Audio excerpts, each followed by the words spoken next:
రిలేషన్షిప్లోకి వస్తున్నావు నువ్వు అంటే ఒక రెస్పాన్సిబిలిటీ తీసుకుంటున్నావు, అబ్బాయికైనా అదే వర్తిస్తుంది, సేమ్ తీసుకోవాలిగా. కాబట్టి అవసరమైన విషయాలలో వీళ్ళు చేసుకోవాల్సిన అవసరం ఉంటుంది.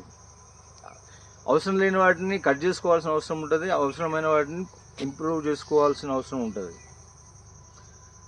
చివరిదాకా కలిసి ఉండేది భార్య భర్తనే ఉంటారు కాబట్టి ఆ రిలేషన్కి చాలా వాల్యూ ఉంటుంది.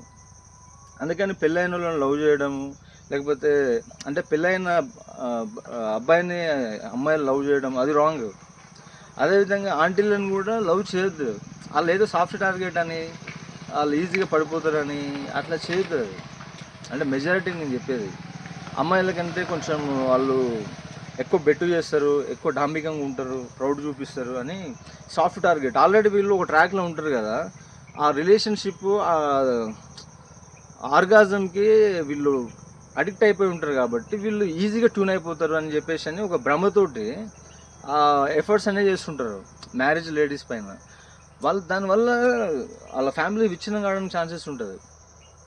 ఆ పిల్లలు ఏమైపోతారు, ఆ భర్త ఏంటిది, ఇప్పుడు ఎఫ్ఐఆర్ ఉందని తెలిసి వాడు దాన్ని ఎందుకు ఏలుకుంటాడు? ఎందుకంటే ఆయనకు ద్రోహం చేస్తుంది ఆమె.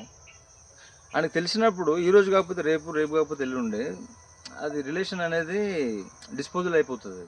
కాబట్టి ఇది ఒక మోరల్ రెస్పాన్సిబిలిటీ. అమితాబ్ బచ్చన్ది ఒక సాంగ్ ఉంటుంది, పరాయి స్త్రీల మీద, పరాయి ఆడుల మీద నువ్వు కన్నేయద్దు, ఎందుకంటే అట్లా వేస్తే అది తిరిగి నీకే వస్తుందని. అబ్బాయి ఉన్నావంటే నీకు ఏం కావాలి, ఎట్లాంటి అమ్మాయి కావాలి చూసి లవ్ చేయి, దానికోసం ఫైట్ చేయి అమ్మాయి కోసం. కానీ సాఫ్ట్ టార్గెట్స్ అని చెప్పేసి ఆ టైంకి రిలీఫ్ కోసము, టెంపరీ సుఖాల కోసం అని జీవితాన్ని నాశనం చేసుకోవద్దు. అంకుల్స్ డబ్బులు ఖర్చు పెడతారు, వాళ్ళ దగ్గర ఒక స్టెబుల్ మైండ్ సెట్ ఉంటుంది. వాళ్ళ అబ్బాయిలాగా అమ్మాయిలకు మూడ్ స్వింగ్స్ ఎక్కువ ఉంటాయి, అబ్బాయిల్లో ఎమోషన్స్ ఎక్కువ ఉంటాయి. అంకుల్స్ అయితే బెటర్ అని అట్లనే వెళ్ళొద్దు. ఎందుకంటే వాళ్ళు ఆల్రెడీ ఒక రిలేషన్షిప్లో ఉన్నారు కాబట్టి ఆ విధంగా చేయొద్దు. అది చూసుకోవాలి. నా దాంట్లో 100% నా పర్సెప్షన్లో భార్య భర్తకి 100% నేను నా